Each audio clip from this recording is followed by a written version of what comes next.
Hey guys, welcome to our live hacking series. If you're new to this channel, this is a series where we solve ethical hacking challenges for the first time without me knowing the answers beforehand. Today we are on HackTheBox, so let's go for this one today. Let's do adventure mode and let's hit start machine.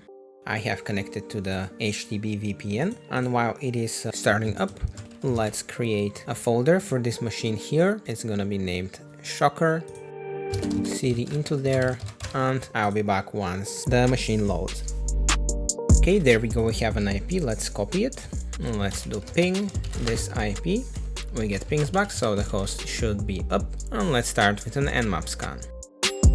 As always, we are doing all ports, extensive scan, and we are outputting the results of this scan to a file named nmap.txt in this directory we just created. The goal of this scan is to identify all open ports on this box, and each open port usually has a service running on it. These services are what we are going to be testing, and where we are usually going to find some vulnerability which will lead us inside the box. Such services are usually, for example, a web service, a file share service, a remote access service, and so on. So let's start the scan.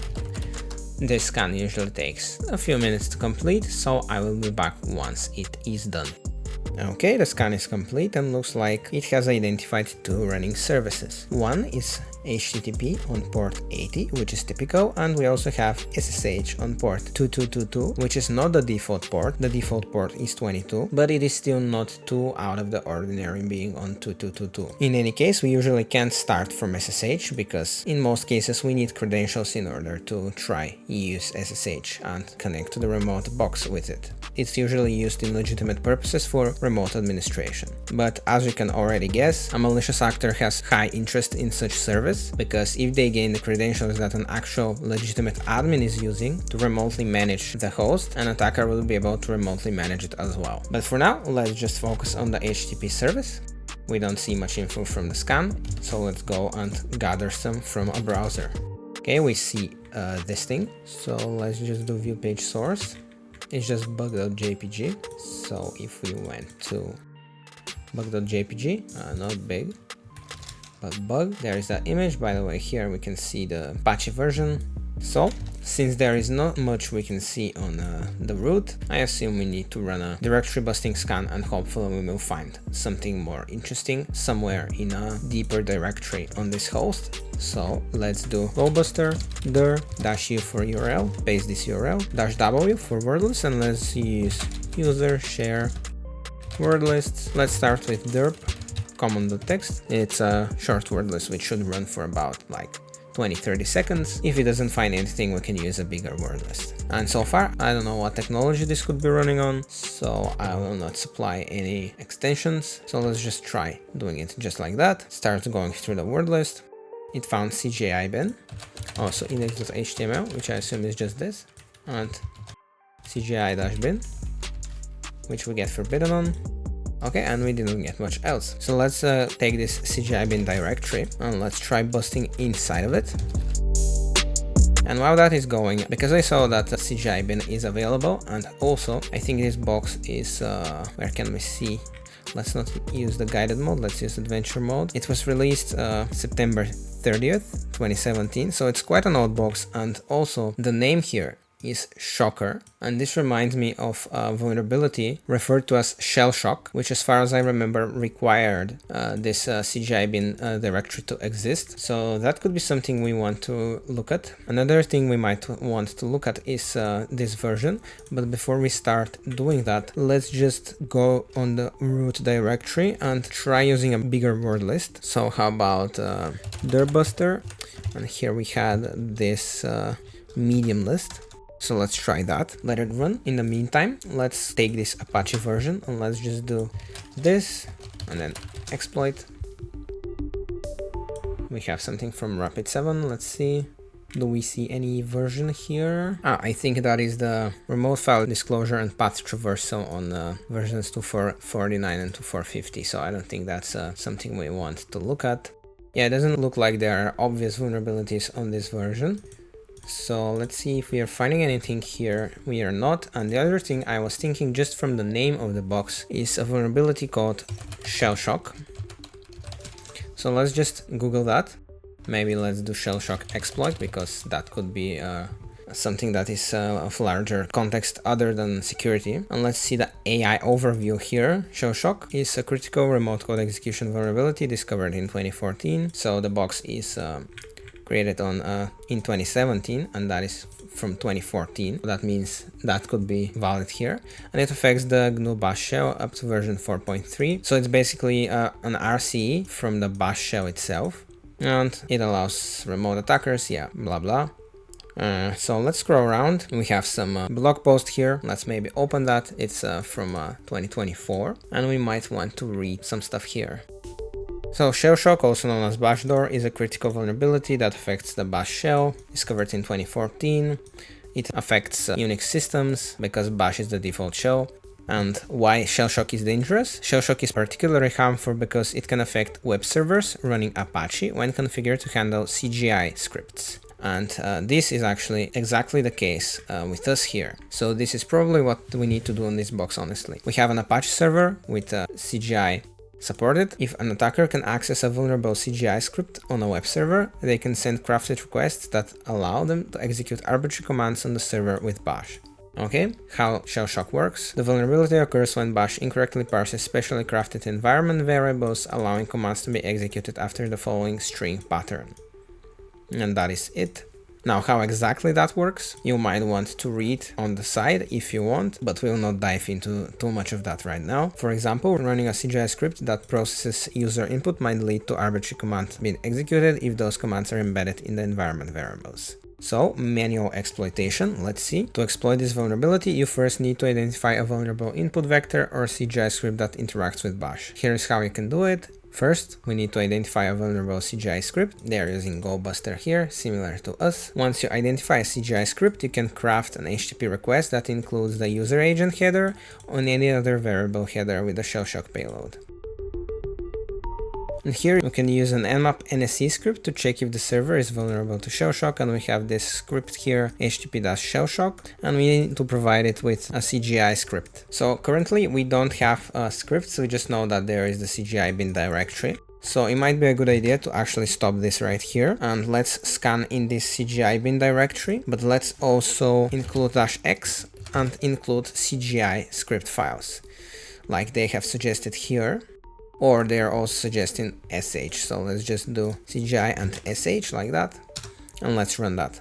See if anything pops up. In the meantime, let's keep reading.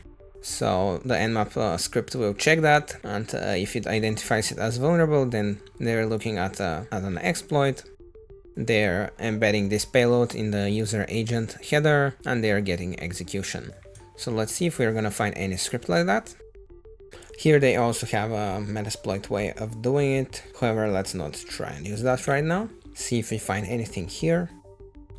Oh, and we are just about to exhaust the list, but we actually found a user.sh file under our directory. So let's go to user.sh. Okay, and now here we see just an uptime test script, and it has been up for 23 minutes. We have a time here. Okay, so by having a script, it seems like our box here could be very similar to this blog post, right?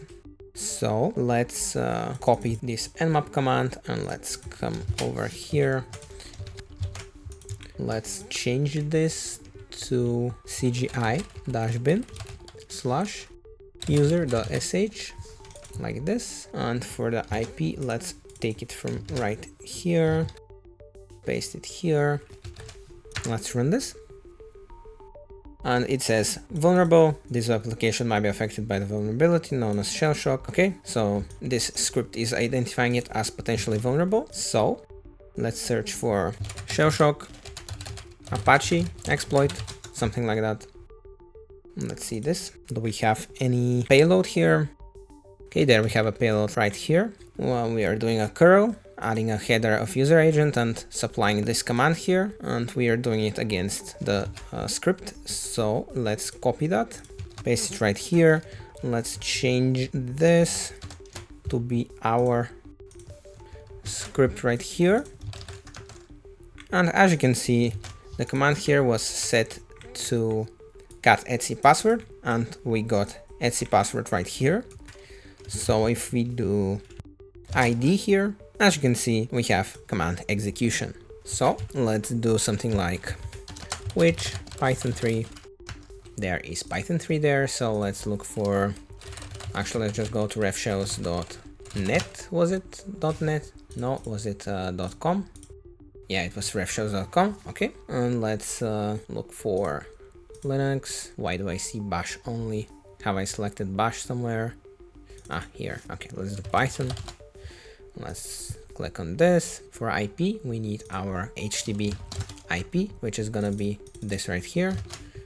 Copy that and let's put it right here. Remove this. Let's keep the port as is and let's copy. Actually, now that I think about it, we have some quotes which might mess up the command here. So let's try doing it anyways. See what happens if we paste it right here. And we also need a listener. Make sure we have that. And yeah, because of the quotes, I assume it gets a bit messed up. So one thing we can do, like we can use something else other than Python, which has a simpler way to gain a reverse shell. But another thing we can do is actually use burp. So let's start it up and let's just look for which curl flag we could use to send to a proxy.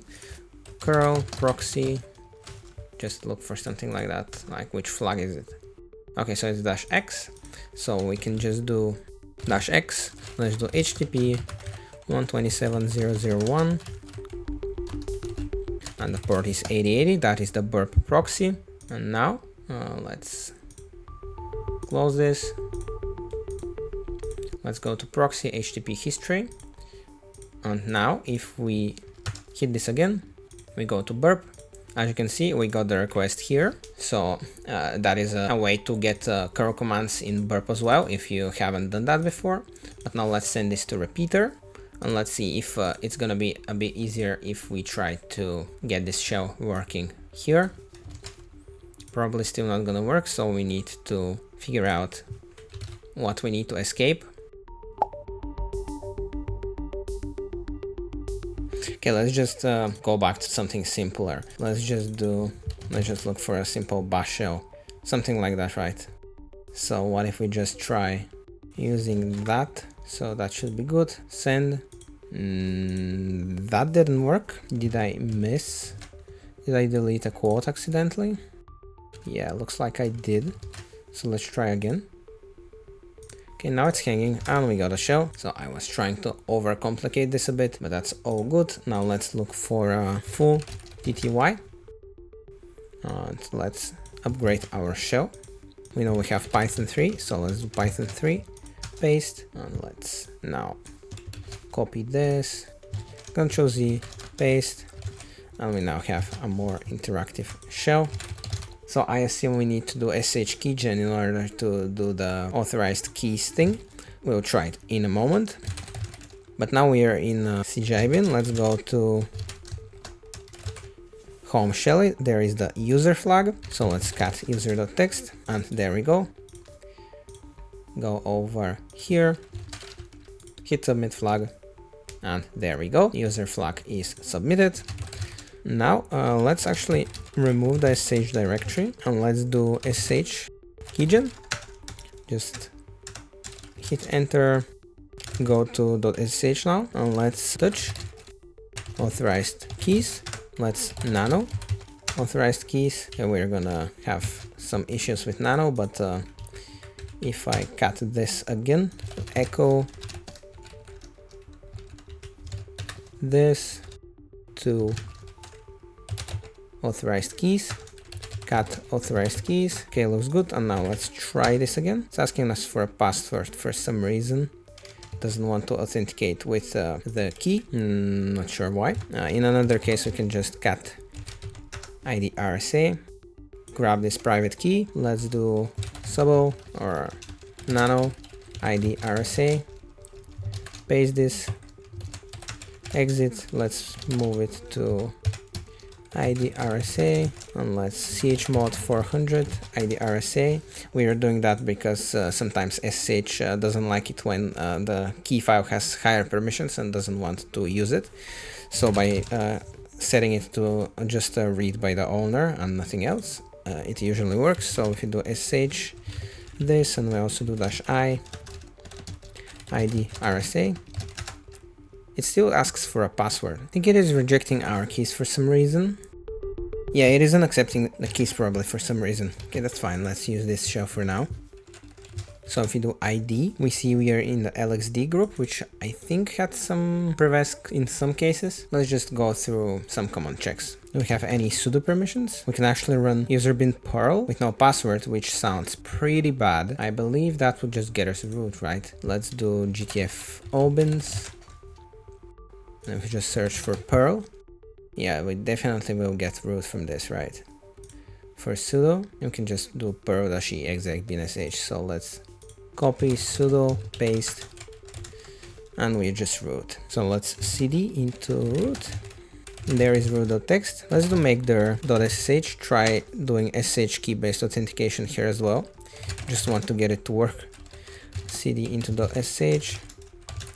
Let's just echo, grab this key, echo, paste into authorized keys, cat authorized keys. Okay, and let's do sh. However, let's do root and also remove this. And there we go. For root, it worked. I don't know why it was not accepting key-based authentication on the Shelly user. Maybe that is some configuration on the box. But we are now root, so let's cat root.txt. There's our flag. So let's go over here and let's submit it. And the box is now owned. Now this was an older box, definitely a bit old school. I think most of the boxes I have done on the channel are newer, so hopefully you enjoyed a bit of an older box, maybe a bit easier than most of the ones we've done previously. Let me know if you would like to see more older boxes or you would like me to focus on the newer boxes and more modern ones. If you'd like to see more life hacking videos, the playlist is on your screen right now, and I'll see you next time. Bye.